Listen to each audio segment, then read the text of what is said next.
کے لیے سب سے ضروری چیز علم کی روشنی. اگر ان کے اندر علم سیکھنے کا جذبہ پیدا ہو جائے تو دنیا کی کوئی طاقت ان کے بڑھتے ہوئے قدم کو روک نہیں سکتی.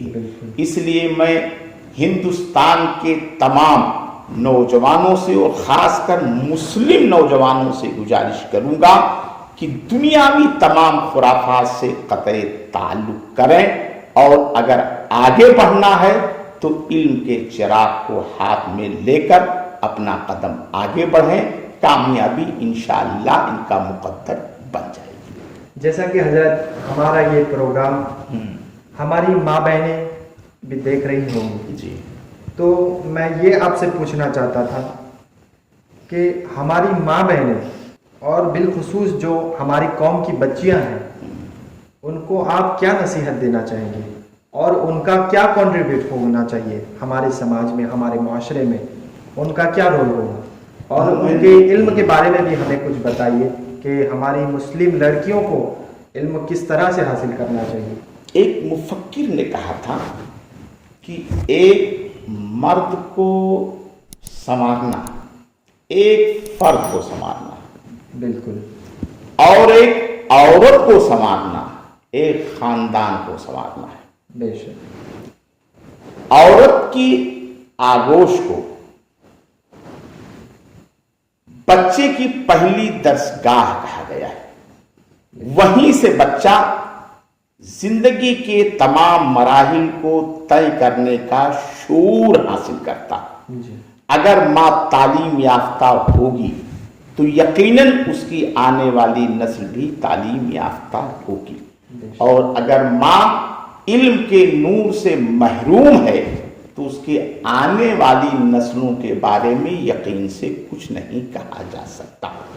اس لیے اپنی ماں بہنوں سے میں صرف اتنی گزارش کروں گا کہ شریعت کے دائرے میں رہ کر اسلام کے حدود کی حفاظت کرتے ہوئے پاک پردہ اپنی تعلیمی زندگی کو آگے بڑھانے کی کوشش کریں تاکہ ان کی آگوش محبت میں پلنے والا بچہ ملک کا وفادار، نبی کا فرما بردار اور خدا کا اطاعت شعار بن کر کے اپنے ملک کا بھی نام روشن کرے، اپنے مذہب کا بھی نام روشن کرے، اپنے خاندان کا نام بھی روشن کرے.